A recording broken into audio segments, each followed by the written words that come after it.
আছেন? আপনাদের থেকে আপনারা জানেন নিশ্চয়ই জেনেছেন যে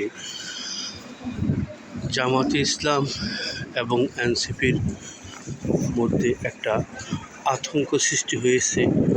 কেন আওয়ামী লীগের নেতারা জামিন পাচ্ছেন, অথবা কেন বিভিন্ন জায়গায় আওয়ামী লীগের অফিস খোলা হচ্ছে।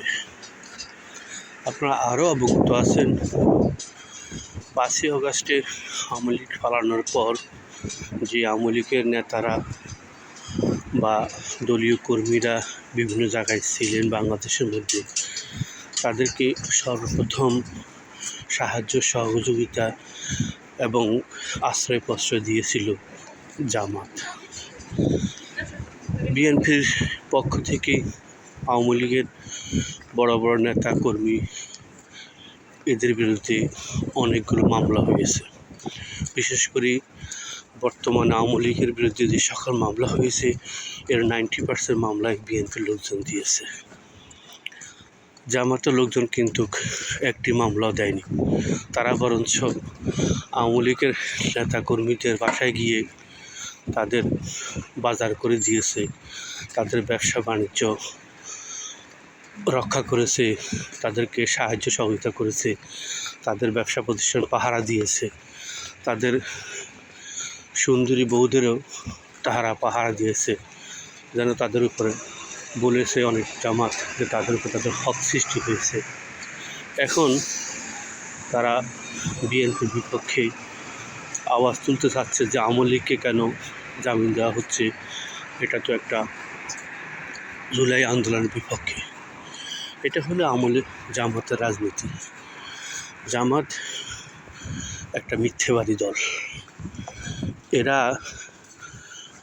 সত্যের লেবাস পরা মিথ্যের ডাম। এরা যা বলে তা করে না। এরা আপনাকে যখন যেখানে যেভাবে তারা সেই রূপ ধারণ করে। যেমন আমরা বলি না শয়তানকে আল্লাহ এমন মোজাজা দান করেছে যে যে কোনো সময় যে কোনো রূপ সে ধারণ করতে পারে। ঠিক জামাতও সেরকম। জামাত এতদিন আওয়ামী লীগের ভোটের জন্য আওয়ামী লীগকে আশ্রয় প্রশ্রয়, তাদের ব্যবসা প্রতিষ্ঠানকে আশ্রয় প্রশ্রয় দিয়েছে, রক্ষা করেছে। এখন ভোটের পর যখন হেরে গেছে, এখন আওয়ামী লীগ খারাপ হয়ে গেছে। এখনও দেখেন তারা কিন্তু মুখে বলে কেন করতেছে, কেন জামিন দিতেছে, কেন তাদের অফিস খোলা হচ্ছে। আসলে এটা হলো তাদের একটা ভণ্ডামির লেবাস। কারণ এটা এখন সুযোগ আসছে, তারা বলবো যে বিএনপি সরকার এদেরকে আশ্রয় প্রশ্রয় দিয়ে জুলাই সনদের বিপক্ষে চলে গেছে।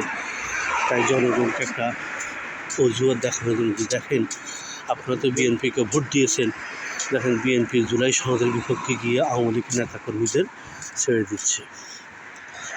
কিন্তু আমার মতে যে সকল আওয়ামী লীগের নেতাকর্মী বিরুদ্ধে হত্যা মামলা আছে, অরিজিনালি হত্যা মামলা আছে, অথবা যারা দোষী তাদেরকে তো ছাড়া হচ্ছে না। নির্দোষ লোকদেরকে ধরে রাখবে কেন? নির্দোষ লোকদের কি অপরাধ? সাধারণ কর্মীরা তো কোনো দোষ করেনি। আর যদি জামাত এরকম করতো আওয়ামী লীগের মতো, জামাত তো করছে এককালে, 71 করছে না, তাই কি জামাতের সবার কি সাজা হয়েছে? সবার তো সাজা হয়নি। কিছু লোকের সাজা হয়েছে, যারা অপরাধী তাদের সাজা হয়েছে। বাকিরা তো আন্দোলন করতেছেন, রাজনীতি করতেছেন বাংলাদেশের ভিতরে। তাই মানুষের মাঝে বিভ্রান্ত না ছড়িয়ে জামাতকে বলবো, আপনারা সরকারকে সহযোগিতা করেন, দেখবেন এই দেশ চেঞ্জ হয়ে যাবে। আল্লাহ হাফেজ।